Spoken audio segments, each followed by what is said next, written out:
Hello everyone, my name is Hope and this is my research presentation on speech language impairment for SED 300, which is educating students with disabilities. So speech language impairment, according to the ASHA leader, speech or language impairments are the most prevalent disability category for children ages 3 to 5, served under the Individuals with Disabilities Education Act, also known as IDEA, and the second most prevalent disability category for students ages 6 through 21. So the prevalence of speech language impairment is that overall as a category it has a prevalence of about 17.9%, and then in younger ages such as 3 to 5, speech or language impairment prevalence was much higher with 44.2%.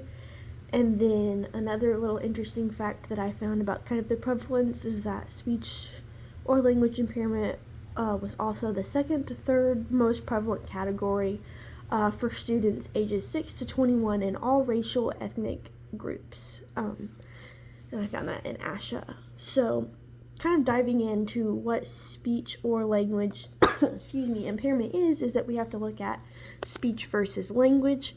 Overall we have like our communication, and then that speech and language kind of builds into our overall communication.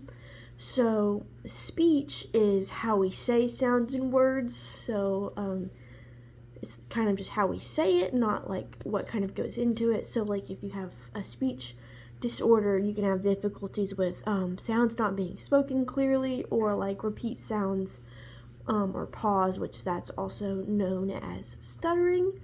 And then there's also language, which is what words that we use to share ideas or get what we want, which helps build into our overall communication with people that we interact with daily. So some difficulties that may be present with language is like just understanding in general, talking, reading, and writing. So with speech and language disorders, there is a speech sound disorder, which is kind of an overall umbrella term that can be further broken down to either articulation disorders or phonological disorders. So articulation disorders mainly have to do with errors in the production of individual speech sounds, such as like R or or L. Those are kind of some of the more common ones. And then there's also phonological disorders, which are rule-based patterns that occur in an individual's speech that are either predictable or they're often rule-based. So some of those would be like fronting, gliding, or like initial consonant deletion, where they delete the first consonant of the word. So to kind of go in further detail, phonological disorders, like I said, are rule-based patterns or errors that occur in an individual's speech. Some signs, kind of not really symptoms, but just some signs that you can kind of look out for. I was always told to use the little like acronym SOTA, which is substitutions, omissions, or deletions, distortions, and additions. So substitutions are sounds that are substituted for another sound. So an example of this would be wabbit for rabbit. Omissions or deletions are when certain sounds are deleted from the word, so up for cup. Distortions are sounds that are altered or changed, so like having like a lateral lisp.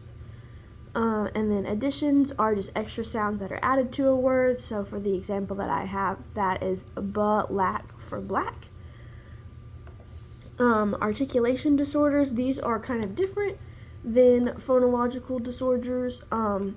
With phonological disorders, I forgot to mention that kids who often have it don't know that their speech is erred, as with articulation disorders, they often know that their speech is erred and also kind of are embarrassed by it.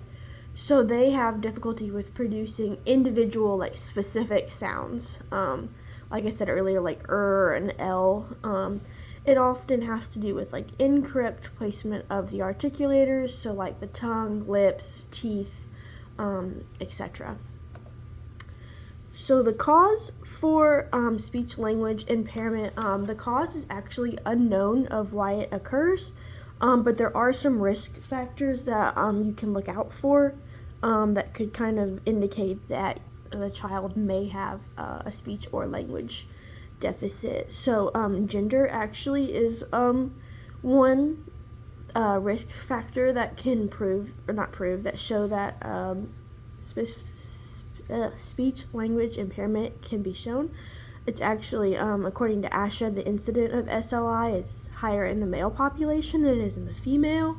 Another risk factor is prenatal and perinatal problems, so problems that happen pre or during pregnancy or even after pregnancy, such as infections, complications that could eventually lead to speech or language problems, or even a family history, so children whose parents or other family members have speech or language difficulties may have the disorder as well. So there is a process with being diagnosed with either a speech or language impairment. So the individual will often be screened first, just generally to kind of gauge where the errors are, and then if a further evaluation is necessary, and a full-on evaluation will be conducted, and the SLP will then analyze the results of the evaluation to then get a diagnosis for the individual. So once therapy is kind of decided, there are two different approaches based on what type of disorder is present, either being speech or language or fluency. So with articulation, you're going to target the motor production of that specific speech sound, rather than with phonological, you're going to target the specific groups of errors that are present in the individual. And then one way that you can assist with communication if there is like an impairment of speech or language is assistive technology. So they can be utilized to help aid the individual with their communication. It also helps to give a voice to students that do not have one. It can be either high-tech or low-tech.